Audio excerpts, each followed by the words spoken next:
भारत में हर जिले में न्यायिक स्तर पर विशेष जांच दल सिट के गठन और जेल प्रबंधन में योग्य शिक्षित कैदियों को संविदा पर नौकरी देने की मांग ने जोर पकड़। आज गरीब शक्ति संगठन के पदाधिकारियों ने एक महत्वपूर्ण मांग रखी। देश के हर जिले में न्यायिक एसआईटी गठित की जाए ताकि पुलिस थानों में बदले की भावना से दर्ज होने वाले झूठे मुकदमों में बेगुनाह लोग फंसने से बच सकें। संगठन के प्रमुख मनोज विकेट ने कहा कि आजादी के बाद किसी भी सरकार ने ये गंभीरता से नहीं सोचा कि अपराध क्यों बढ़ रहा है। उन्होंने आरोप लगाया कि जेलें चिड़ियाघरों की तरह बनाई जाती हैं, जहां बेगुनाह गरीब लोगों को झूठे मुकदमों में कैद कर दिया जाता है।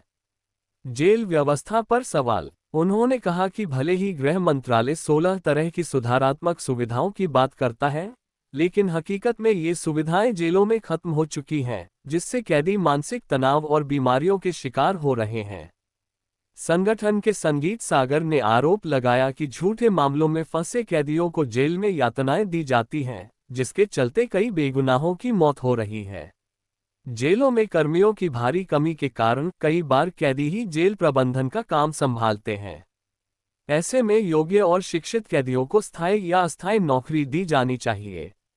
इसके अलावा देश को अपराध मुक्त बनाने के लिए राष्ट्रीय लोक अदालत लगाकर सभी छोटे मोटे अपराधियों को, देशद्रोह और आतंकवादियों को छोड़कर रिहा किया जाए। ज्ञापन देने वालों में शामिल विकास माथुर, एडवोकेट संजीव सागर, मेहंदी हसन, अफजल अहमद, मोहम्मद नासिर, मोहम्मद रफ़ी, नूरवी, चमेली देवी, उषा, मोहम्मद यासीन और निज़ाम मौजूद रहे।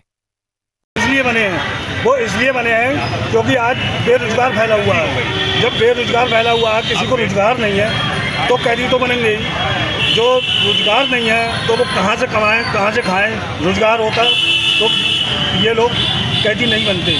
और जो कैदी हैं पूरे भारत की मांग करते हैं, जो पूरे भारत में जितनी जेलें हैं, इन जेलों में जो निर्दोष कैदी हैं उनकी रिहाई होना चाहिए। और जो है हमारी मांग ये है, और जो बेरोजगार है वो रोजगार होना चाहिए। सरकार कोई गंभीरता से रोजगार करे, उनका साधन करे। जो बेरोजगार लोग हैं, हमारा यही कहना है, जो बेरोजगार है उनके रोजगार होना चाहिए। जय हिंद।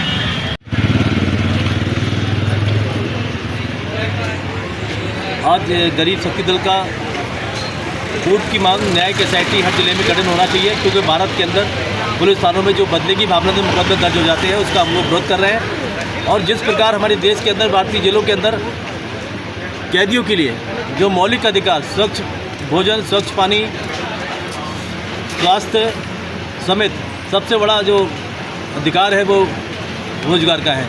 तो इस तरह के कार्यक्रम जो हमारे जेलों में चलाए जाते हैं, पुनर्वास कार्यक्रम, उनका जो आज फ्लॉपीकरण है, जो मतलब एकदम ख़त्म कर दिया गया, उसका हम लोग विरोध कर रहे हैं। हम लोग चाहते हैं कि जेलों के अंदर जो पुनर्वास कार्यक्रम है, 16 सुधारात्मक कार्यक्रम, उनका संचालन स्वचालित से किया जाए, ये हमारी मांग है। साथ ही हम लोग ये मांग एक बेहतर रूप से कर रहे हैं कि जैसा कि देखा जा रहा है, बरेली समेत भारत की कई जेलों में जो सजा याफ्ता कैदी होते हैं, वो लोग जेल का प्रबंधन संभाल रहे हैं, जिसमें कैदी के साथ साथ हवालाती बंदी भी हैं। हमारी ये मांग है, यदि भारत के अंदर अपराध बढ़ने का मुख्य कारण बेरोजगारी है, तो क्यों ना भारत सरकार एक बार जो 5 लाख के तकरीबन जो कैदी बंदी जो जेलों के अंदर बंद हैं, इनके बारे में विचार करें और इनको रोजगार देने की बात करें, ताकि एक साथ अपराध की संख्या पर शून्य हो जाए। यही हमारी मांग है, यही हमारा नारा है। जय हिंद, जय भारत। ये बेरोजगार सर बंद है, जो रोजगार नहीं है उनकी रिहाई की मांग कर रहे हैं। और जो बेरोजगार है, यहाँ पर सर रोजगार खुलवाया जाए, फैक्ट्री खुलवाई जाए। और बेगुनाह कैदी हैं उनके लिए जो है जल्द से रिहाई हो उनकी। और दूसरी मांग सर हमारी ये है कि यहाँ पर जो भी बेरोजगार है, यहाँ रोजगार दिया जाए। लोग मर रहे हैं, फांसी खा के मर रहे हैं, गोली खा के मर रहे हैं, वो इसीलिए बेरोजगार का कारण है। घर में कलेश फैला हुआ है, बहुत विकट आदमी मर रहा है, इसलिए रोजगार सरकार गंभीरता से देखें। नहीं तो राष्ट्रीय अध्यक्ष